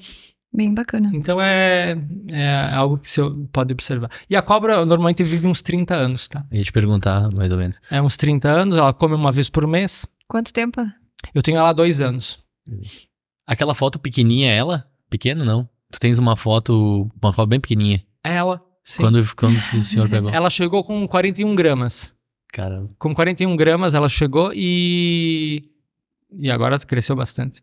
Sim. Ela tem um nome, né? O senhor deu um nome pra ela. Nihil. Nihil é o nome, é uma palavra que significa nada em latim, né? Nihil obstat, nada obsta, ou nihilo, mas nihil. Nihil eu chamo. É uma palavra em latim que significa nada. Padre, ter um bicho de estimação Sim. também é buscar não se sentir sozinho, né? Sim. Né? De uma certa forma, chega em casa, tem ali um animal, enfim, para entreter, Sim. enfim, né? Eu queria perguntar, a vida do padre em si, ela é um pouco solitária, Sim. né? Embora tenha uma multidão lhe assistindo na igreja, para lhe ouvir, que lhe siga, enfim, a vida em si, particular do padre, é um pouco solitária. Sim. E eu vejo, principalmente um caso bem famoso do padre Marcelo, Sim. né? Ele relata, e até eu vi ele recentemente num podcast falando sobre a depressão, Sim. né? Ele passou por uma depressão, ele falou que passou por 7 meses e alguns dias, enfim, tal, a depressão. É vivenciado isso? Como é que é existe a depressão? É presente dentro da igreja, enfim, entre os padres? Tem mais casos que o senhor saiba? Ou o que o senhor poderia falar sobre isso? Sobre a solidão do padre? Sim. E que pode chegar nesse ponto, né, de dar uma depressão? Sim, exatamente isso. O padre atende uma multidão, né, seja no confessionário ou num casamento, num batizado, num sepultamento, numa missa, né, está com muitas pessoas, mas depois é ele solitário, sim. Além disso, em muitos casos, o excesso de atividades, né? Eu tenho um casamento, um batizado, um enterro, e tenho que preparar a reunião para não sei o quê, tem o telhado do salão que tem que consertar, tem a equipe administrativa que quer sair, ninguém quer assumir, tem a zeladora de capelinha que quer conversar, entendeu? Às vezes o excesso de atividades ou responsabilidades, e aí somada à solidão e a uma talvez depressão, a síndrome de burnout, né? Esse burnout, que é um esgotamento físico e psíquico por causa do excesso. Excesso de atividade e excesso de responsabilidade. Muitas pessoas são acometidas dessa síndrome, né? E sacerdotes também. Não é falta de fé, de forma alguma, né? Alguém uma vez disse, depressão é falta de fé. Ou estresse é falta de ter o que fazer. De forma alguma, né? Isso é... preconceito, né? Isso é uma burrice por não conhecer as ciências médicas, especialmente a psiquiatria. Então, o sacerdote também. Então, pode cair numa depressão, num burnout, e é preciso esse autocuidado, sim, mas também um olhar especial das pessoas para cuidar do padre. Porque, teoricamente, o padre cuida de todo mundo, né? Qualquer pessoa que chega lá... tem uma palavra. Então, é o cuidador, é o que vai dar uma palavra num sepultamento de alguém que morreu tragicamente. Imagina fazer um enterro de uma criança, um enterro de um jovem que morreu, sei lá... Abala também. Então, e aí ele tem que falar... isso. E aí, quem cuida do cuidador, se o cuidador está sozinho? Aquela questão, né? Ser forte demais, às vezes as pessoas esquecem de olhar, né? Isso, Então, o que eu diria como uma possibilidade de auxílio para os padres? que podem estar em depressão ou em burnout, um aspecto, o acompanhamento médico. Então, análise ou terapia, né? Assim, é muito importante. De outra parte, vida social, né? Aceitar convites, famílias, casais, grupos. A gente vai jantar, padre quer vir junto? A gente vai em tal lugar, aceita isso? Então, aceitar esse convite, e eu procuro sempre aceitar. Atividade física, outro aspecto. Claro que há, às vezes, um preconceito. O padre está indo caminhar, devia estar no confessionário. Tá pulando de paraquedas. Isso. Olha o que alguém me disse uma vez, que se não era melhor eu levar uma marmita para o confessionário ou para a sacristia, ao invés de sair para almoçar numa mesa. Né? Não, é sem noção, né? Sem noção total. Então, veja bem, dormir bem, comer bem, descansar, um dia de folga por semana, pelo menos, se possível, e aproveitar as pessoas e pessoas boas, famílias, casais, convites. Eu acho que isso certamente auxilia. E sim, tem vários casos assim. Esses dias eu estava pesquisando burnout em médicos, né? Os médicos também são outros que, às vezes, especialmente os médicos jovens, são outros que têm dificuldade em dizer não, né? E os próprios parentes, às vezes, que dia de folga do médico, vem aqui, vamos visitar não sei quem que tá doente, vamos atender tal pessoa. E com o padre também. No início, eu ia, sei lá, para casa dos meus pais, e aí já tinha uma lista de pessoas para visitar e casas para abençoar, e entendeu? Folga. Quando que é as tuas férias? Então nas tuas férias vamos abençoar tal lugar, vamos fazer tal coisa. Então essa sobrecarga. Importante também aprender a dizer não, né? E o que é difícil. Isso é pra vida, né? Porque um padre dizer não, tem que fazer. Não. Vou outro dia. Gera um estranhamento, né? No Instagram eu coloquei, né? Levo dias para responder ou nem respondo, né? Porque às vezes de maneira exagerada. As pessoas não têm noção, né, padre? Muitas pessoas não têm noção. Abusam, sim. E é um gastar e desgastar a vida, e aí quando acabou, deu. Não. Então acho que esse autocuidado é fundamental. E tu falaste, padre, de trabalhar, uma folga por semana, né? Como é que é a tua rotina? Como é que é a rotina de um padre hoje? Que é algo que a gente também não tem conhecimento. Atualmente eu trabalho em Caravaggio, no Santuário de Caravaggio, aos finais de semana, sábados e domingos. Então todo sábado e todo domingo. O dia inteiro, missa? O dia inteiro, missa e confissão. É de quanto em quanto tempo? São quantas missas por final de semana? São, deixa eu ver, 17 missas por final de semana. Não só eu, né? Nós estamos em alguns padres, então a gente vai se revezando. Mas enquanto um tá na missa, o outro tá no confessionário, entendeu? E enquanto um tá na missa e outro no confessionário, o outro vai fazer um sepultamento ou ir para as capelas do interior, né? Beleza, final de semana, Santuário de Caravaggio, todo dia. E na segunda de manhã eu vou auxiliar numa paróquia de Caxias do Sul. E eu rezo 2 missas por dia, mais enterros, mais atendimento individual, confissões, reuniões. Eu visito também os lares de idosos em Caxias. Então, cada dia eu vou num. E tem as pessoas que agendam para aconselhamento, ou as pessoas que chegam para confissão. Interessante que em Caxias eu rezo missa ao meio-dia, e às vezes é assim, tá? Se eu tenho missa ao meio-dia, eu vou acabar meio-dia e meio, teoricamente depois tem almoço, mas aí alguém depois da missa chega e eu quero me confessar. E aí, sim, como é que vai dizer não, né? Não vai dizer não. Aí eu vou. E aí quando quando essa pessoa tá terminando a confissão, aí eu já vejo atrás dela outra pessoa na fila esperando. Claro. Isso. O almoço já era. Ou vai ser frio. Não, mas aí micro-ondas, né? Isso. Mas então, de segunda a quinta, Caxias, numa paróquia de Lourdes. E na sexta é o meu dia de folga.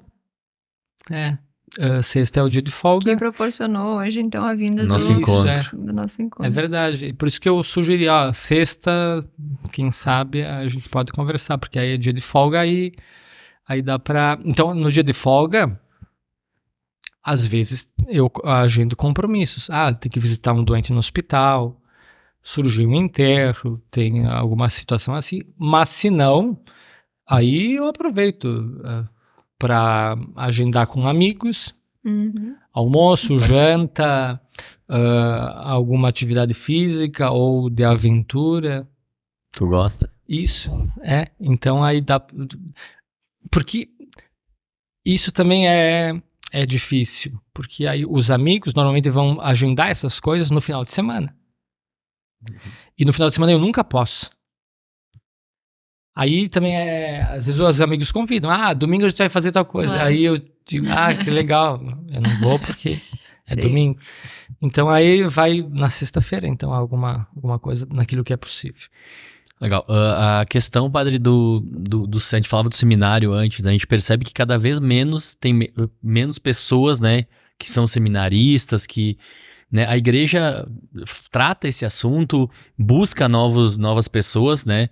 Porque, sim, cada vez menos, né? A gente vê nos seminários, padres mais novos, né? Tá, veja bem. Uma vez, inúmeras pessoas entravam no seminário, desde pequenas, e a maioria saía, na época do seminário ainda. Hoje, poucos ingressam, mas estes poucos permanecem. Então, se a gente olhar o resultado final...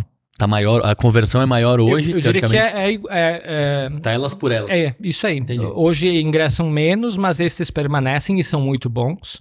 Mais decididos também? Isso. Por isso, aos adultos, né? Antes se ingressava no ensino médio. Sim. Agora não, depois do ensino médio. Já com 18 anos e etc. Então é mais decidido, é mais adulto.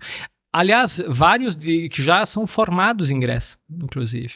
Legal. Né? E tem idade máxima, padre? Não tem. Não tem? Não tem, acho. Eu diria até uns 40 e poucos anos dá para alguém ingressar.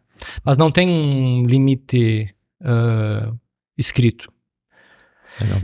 Então, os poucos que ingressam permanecem e são bons. Olha, tem muitos padres jovens muito bons. Interessante. É bem, bem bonito. E disponíveis e fiéis, homens de Deus, da igreja e do povo, capazes de compreender as realidades e contribuir também. Eu tenho a pergunta mais imbecil de todas. Sim. Ixi, vamos ver. É a menos inteligente, mas todo mundo quer fazer. Por que todos os padres falam com o mesmo sotaque parecido? Não sei. E tem todo um palavreado, né? É a pergunta mais idiota da noite. Todo um palavreado. É muito parecido, né? Pois é, né? Tu vai numa missa na Itália, em Portugal, cara, o sotaque dos padres é exatamente igual, velho. Interessante. Padre... A teoria, ela eu vou interromper, mas as igrejas possuem uma acústica. Microfones. Embora os microfones com as caixas de som, todas elas possuem uma cúpula arredondada. Sim. Né, e as paredes mais rígidas, elas não têm nenhum tipo de tratamento de som. E mesmo que se o padre falar um pouco mais alto, mesmo numa igreja grande, ela vai ecoar demais.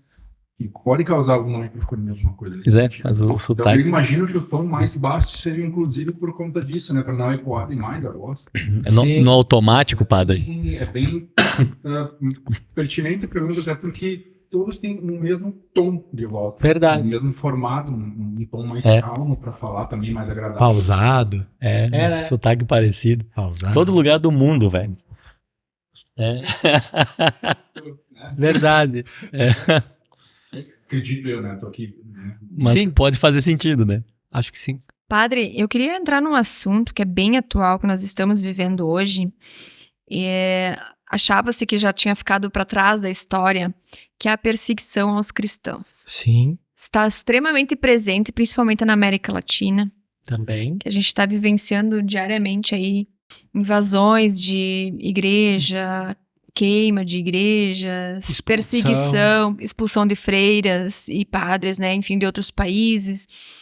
Enfim, inclusive tem até uma certa relação com política. Não deixa de ter uma conotação política nesse sentido. Um viés, né? Um viés político. Então, gostaria de saber como é que o senhor vê isso hoje? Preocupa hoje a igreja? É tema de discussão, de preocupação da igreja católica isso? O que a igreja católica está fazendo? Se está fazendo alguma coisa nesse sentido para cessar isso ou para impedir que isso aconteça? Com certeza, é um tema ao mesmo tempo antigo e muito atual. Antigo, Jesus foi perseguido e os apóstolos dele também. E no início da igreja, os cristãos muito perseguidos. Por isso que eles tinham que, nos primeiros séculos, os 3 primeiros séculos, por exemplo, que não havia essa liberdade religiosa, muito pelo contrário, a perseguição, especialmente por parte do Império Romano, os cristãos tinham que rezar escondidos nas casas ou nas catacumbas, né? Usar símbolos para se comunicar, etc. Então, os cristãos mortos de maneira bem cruel, inclusive. Pedro foi crucificado de cabeça para baixo, Paulo foi decapitado, um outro foi morto a pauladas, o Bartolomeu foi-lhe tirada a pele dele vivo, Lourenço foi grelhado vivo, Águeda, cortados os seios, Luzia arrancaram os olhos, né? Então, Felicidade Perpétua lançadas às feras, o próprio Coliseu é isso, e outros, né? Lugares de espetáculo para a morte dos cristãos. Isso no início. Depois ocorreu certa liberdade religiosa por parte do Império Romano, mas durante os séculos sempre vai e volta cristãos perseguidos. E hoje, em muitos lugares, na Nicarágua, em Cuba, vamos para outros lugares, Nigéria, Síria, Iraque, China, enfim. Muitos lugares, sim, hoje, cristãos perseguidos, expulsos, mortos, porque são cristãos. A Igreja Católica, sim, tem acompanhado com bastante preocupação. O Papa se manifesta publicamente. A Igreja,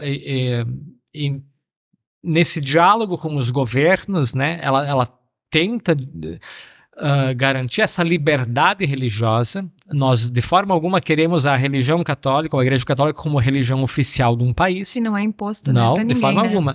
A laicidade do Estado é algo positivo, no sentido de nenhuma religião é oficial. Há liberdade religiosa. Isso que nós queremos, né? Uma liberdade religiosa. A possibilidade dos católicos serem católicos e professarem a sua fé dentro e fora das igrejas. Então, às vezes até uma expressão pública da fé. Por que não? Né? Mas é uma grande preocupação, especialmente em governos totalitários, em ditaduras, e nós vemos isso. Quem quiser pode digitar aí perseguição aos cristãos hoje. Tem lugares que os cristãos católicos são proibidos de rezar o Pai Nosso em público. Tem uma mulher que foi presa no Reino Unido, né, esses dias, porque estava rezando em silêncio em frente a uma clínica de aborto. Isso, E rezar o Pai Nosso em público, ou fazer procissões públicas, ou um crucifixo, ou uma camiseta estampada. Então, é sim uma perseguição aos cristãos que ocorre hoje. Mas a gente tem a convicção de que isto foi desde o início, e Jesus disse: eis que vos envio como ovelhas no meio de lobos, né? Mas acho que era Tertuliano, um teólogo do início da igreja, ele dizia: o sangue dos mártires é semente de novos cristãos. O sangue dos mártires é semente de novos cristãos, ou seja, a pessoa testemunha a fé por palavras, por gestos de amor, mas também com o próprio sangue. Ou seja, algum tempo atrás a gente viu o Estado Islâmico, né, degolando pessoas, eles filmaram, lembra? Então é um testemunho de fé. Eu não vou abandonar a fé cristã, eu não vou deixar de ser católico só porque o governo é contra.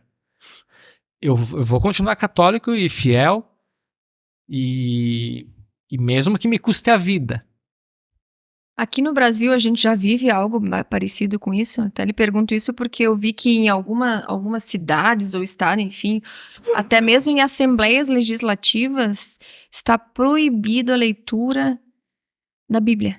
Sim, entendi. Sim, eu creio que sim, que já no nosso país se busca como que manter em ambiente privado a fé. Tu pode ser católico, mas dentro da igreja, dentro da tua casa, nada de uma manifestação pública. Há em alguns lugares uma burocratização de expressões públicas de fé. E de manifestações também. Quando diz respeito ao aborto, por exemplo, né? O STF está aquele negócio de descriminalizar o aborto. Por que não chamar as instituições para também falar, né? Por que fazer as coisas às escondidas, como a Rosa Weber, ela buscou fazer, iniciou à meia-noite via online, então... Sem possibilidade de debate. Isso, é quase como Pôncio Pilatos, sei lá quem, quando condenaram Jesus, algumas autoridades se reuniram de noite. Lembra? Está na Bíblia. Algumas autoridades se reuniram de noite e decidiram, vamos longe da multidão, longe do debate, longe de ver as coisas claramente. Longe da opinião. Vamos decidir algo. E aí decidiram pela condenação, né? De noite.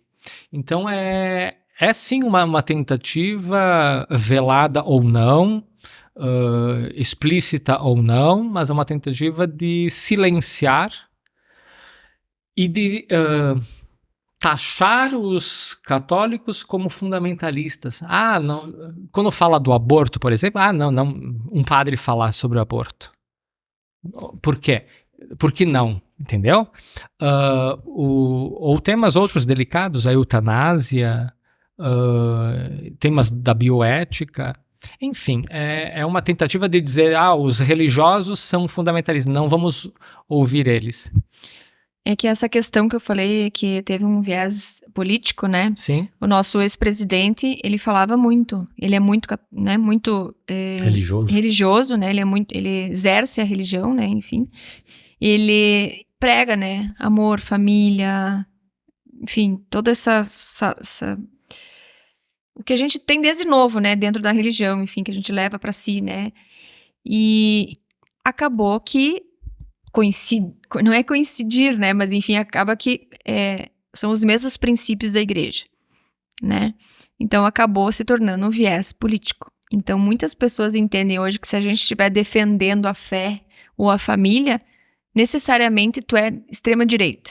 Sim, entendi. Né? Então acaba que fazendo toda essa relação com a política. Eu acho que isso foi um mal muito grande. Infelizmente a gente está defendendo nossas origens, a nossa fé, o que a gente acredita, né, acabou indo para um viés político. Isso é um erro que acontece de rotular tal pessoa, né, com um viés político mesmo. Uhum. Por exemplo, se...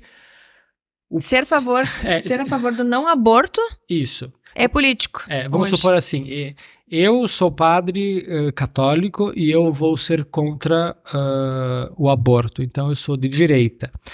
Eu, o mesmo padre católico que vou ser contra o aborto, vou dizer que tem que ter um olhar especial aos mais pobres, porque eles precisam mais. Aí o rotulado, esquerdista ou comunista, sei lá. Exato. Eu, padre católico, vou defender a família. Então tu é A ou B, entendeu? Por se polarizou, né? Por isso a Igreja Católica e nós, eu, padre católico e enfim, quem tem a fé católica vai dizer, não, nós temos princípios. Por exemplo, a questão da família, a questão do evangelho, a questão de quem mais precisa, os pobres, a opção preferencial pelos pobres é uma opção cristológica, disse o Papa Bento XVI, né? Porque eles mais precisam, né? A vida desde a concepção até o fim natural, aí embasados na ciência genética, né? especialmente a genética, né? Os geneticistas falam da concepção como origem com um DNA próprio, diferente da mãe, diferente do pai. É próprio, por isso é um novo ser que está ali a partir da fecundação. Então, nós defendemos o evangelho e aquilo que Jesus quer que nós defendamos. Doa a quem doer, né? Uhum. Seja de direita, seja de esquerda. Quando alguém, em época de eleição, me perguntava, ou perguntava para os padres, né, de Caravaggio, tu é do A ou do B? Aí a gente dizia, eu sou de Jesus, né? Eu sou de Jesus, né? Quer dizer, A ou B, isso a população tem que decidir, mas nós vamos ficar com Cristo e com aquilo que ele ensinou. E bola para frente. Se alguém seguir aqueles ditames, ótimo, né? Permanecendo firme naquilo que é a verdade do evangelho. E se alguém quer saber o que pensa a Igreja Católica, porque às vezes é isso, o padre tal fala uma coisa, o outro padre fala outra. Ou o Papa, ou o Bispo. Eu diria assim, se alguém quer saber o que a Igreja Católica pensa, tem o Catecismo da Igreja Católica. A Bíblia é um fundamento, né? Mas também o Catecismo da Igreja Católica. É um livro bem interessante, porque é a fé da Igreja explicada. Aliás, quem quer conhecer melhor a fé católica, quem quer compreender o que a Igreja Católica pensa sobre reencarnação e ressurreição, aborto, sobre pobres, sobre família, sobre os mandamentos, sobre Nossa Senhora, sobre as imagens, o culto às imagens, adoração, veneração, qualquer assunto da fé ou do conteúdo da fé está muito bem explicado no chamado Catecismo da Igreja Católica. É um livro que é o mesmo livro utilizado em todo o mundo. Então ali está. Só para fazer um comentário aqui, é que eu vi, e a gente vê, né, diariamente, muitos padres foram muito claros ao se posicionar Sim. com relação ao governo, A ou B. Sim. Muitos tiveram coragem de enfrentar. Exatamente porque... por causa disso, eu me refiro ao Catecismo da Igreja Católica, porque a Igreja Católica ela vai dizer assim: cuidado, padres, em se posicionar a favor do A ou do B, porque vai dividir é muito delicado o tema. Sim, tu atende a todos, né, padre? Tu não tem a igreja não tem uma divisão de direita ou esquerda. Isso. E até, desculpa interromper, mas o que eu percebi muito são pessoas, desculpa o termo, mas imbecis e intolerantes, tanto na extrema direita quanto na extrema esquerda. Sim. E eu, vivenciando essa parte de catecismo, eu via pessoas, mas a igreja é de esquerda, então a partir de agora eu não vou mais na igreja. Pelo simples fato da igreja não se posicionar como de direita. Então existe muita gente imbecil, infelizmente, Sim. que acaba polarizando as coisas onde a igreja se posiciona de forma neutra. Como o senhor falou, o meu caminho é o de Deus. Isso. A gente vai falar contra o aborto, seja o governante A, B ou C, entendeu? A gente vai... Por isso a questão dos princípios e da lei moral cristã católica, do catecismo também. Não importa se é A, B ou C, a gente vai defender isso. E não importa quem o padre disse que sim ou não, e aliás não deveria ter feito isso, porque por prudência não vamos santificar alguém que não é santo, seja A, B ou C, né? Por prudência vamos deixar quem tem que decidir, que é o povo, né? Pessoalizar talvez não, mas eu acho extremamente importante um padre se posicionar a determinados assuntos, não pessoas. Perfeito. Para saber o que eu tô seguindo. Exatamente. Porque afinal das contas, se a igreja mudar o posicionamento dela, talvez ela já não me sirva mais. Eu preciso saber se a igreja ela está alinhada a determinados assuntos, para mim saber se está também condizendo com o que eu penso. Exatamente. Por isso Quando a gente quer... Pessoalizar que é o problema, né? É difícil, né? Separar, né? É que olhando, separar, né? Sendo igreja é difícil, né? Porque aí a gente escuta muito, mas o Papa recebeu fulano. Eu também sou contra o fulano que ele recebeu. Sim. Só que como é que ele vai negar receber uma pessoa sendo que ele prega a igualdade? Sim. E ele já é rotulado como o Papa é de esquerda. Cara... Mas de outra parte, o Papa disse que quem faz um aborto contrata um assassino. Exato. Para matar o bebê, entendeu? É o mesmo Papa que recebeu A, B ou C. Que é a favor do aborto. Justamente por causa dessa neutralidade, né? E aí acabam que os extremistas jogam pro, o cara é de esquerda, o cara é de extrema direita, o cara... esse é um... Por isso, o catecismo da Igreja Católica tem aquilo que a igreja pensa sobre cada coisa. É interessante ler o catecismo, porque aí a gente vai saber, a Igreja Católica pensa isso. Porque o padre A, B ou C podem pensar diferente. Mas a gente não está baseado na mera opinião pessoal do padre ou do Papa, ou sei lá, entendeu? Não é mera opinião pessoal. Representando tem um princípio, né, da igreja como um todo. Por isso, a Sagrada Escritura, a Bíblia e o catecismo. Muito bem. Padre, queremos agradecer de coração a tua presença, a tua vinda pra cá, o teu tempo, cara. Sim, muito obrigado. Nesse tempo chuvoso aí que tu veio até Bento, nos disponibilizou o teu tempo, na tua folga, né? Muito bom estar aqui com vocês. Então a gente quer agradecer muito. A rede social do padre é @ do Instagram? Padre Romil. Padre Romil. Então, galera... Se pronuncia Romil. Romil. Padre Romil. Mas o pessoal do Fábio podia falar Romil, então não tem problema. Eu falei Romil aqui também. Falei Romil. Padre, muito obrigado. Bacana, muito obrigada Muito obrigado mesmo pelas tuas palavras. Um assunto bem interessante, né? Nossa. Acho que a gente até extrapolou um pouquinho, porque a gente se empolga. É bom. É muito assunto, né, na verdade. Então, muito obrigada mesmo. Sim. Eu que agradeço, são temas importantes, delicados, alguns mais descontraídos. Temas importantes como o aborto, como a questão do mal, a questão do ser padre, então temas importantes, e outros descontraídos como a serpente, o paraquedas, o dia de folga, e assim vai indo. Muito bom. Obrigado. Muito obrigado. Valeu. Obrigado, padre. Show de bola. Que bacana. Nossa. Esse é o episódio mais longo. Mas é que é muito assunto interessante. Daria pra ir conversando.